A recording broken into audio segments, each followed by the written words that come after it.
Now, UK Prime Minister Sir Keir Starmer said that him, along with US President Joe Biden, will discuss Ukraine's use of long-range missiles into Russia at the UN General Assembly in New York the week after next, indicating that the decision was put off for the moment. Let me remind you that Ukrainian President Vladimir Zelensky has been pleading for months to get Ukraine to fire Western missiles, including US ATACMS and British Storm Shadows, deep into Russia.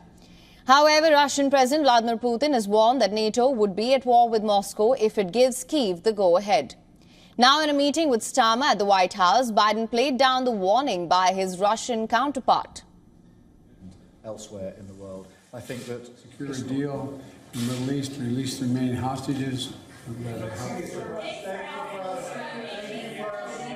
I don't think much about Vladimir Putin. Now, before the meeting, White House had taken a similar tone, calling the threats of the war incredibly dangerous but not new. And this war can end. This war, the war that we're seeing in Ukraine, the aggression from Russia can end today. Can end today. Russia can move their troops out of Ukraine, and it can end. So that type of rhetoric is incredibly dangerous, but it's not new. It's certainly not new. The announcement about. Now, in the midst of the threats, the German Air Force on Friday said that a Russian military plane was intercepted by NATO planes and was escorted out over the Baltic Sea. Meanwhile, the United Nations Security Council meeting, U.S. accused Iran and China of prolonging the Russia-Ukraine war. Deputy U.S. Ambassador to the United Nations, Robert A. Wood, highlighted the seriousness of transfer of weapons and their components into the conflict in Kyiv, which he underscored was started by Moscow. Transfers to the aggressor are enabling the largest invasion of Europe since World War II, prolonging the conflict, undermining the UN Charter, and endangering European security. Now, tensions persist on the battlefield. 2 people were killed in a Russian airstrike in Ukraine's Sumy region. 9 others, including a child, were injured in the incident. This, according to Ukraine's interior minister. The ministry added that the attack damaged residential and administrative buildings as well as cars.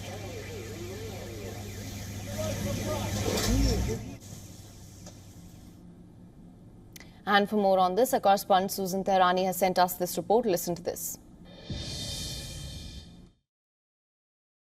U.S. President Joe Biden met with UK Prime Minister Keir Starmer at the White House to discuss key foreign policy issues.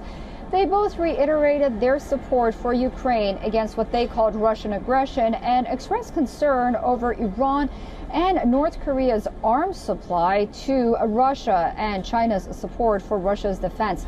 The leaders also reiterated their commitment and support for Israel's security and called for a ceasefire in Gaza for the protection of civilians. Additionally, they condemned Iran-backed Houthi rebels and their attacks on commercial ships in the Red Sea. The meeting highlighted cooperation on clear energy, advanced technology, and economic ties, as well as Biden's support for the Belfast Good Friday Agreement, ensuring peace and stability in Northern Ireland. According to the readout from the White House, the talks demonstrated the strong UK-US alliance and joint commitment to global security issues and stability. After the meeting, Starmer talked to reporters. He gave no indication that the UK and the US will allow Ukraine to use long-range missiles to hit Russian targets inside Russia. Of course, U.S. officials had already said that there won't be any news regarding that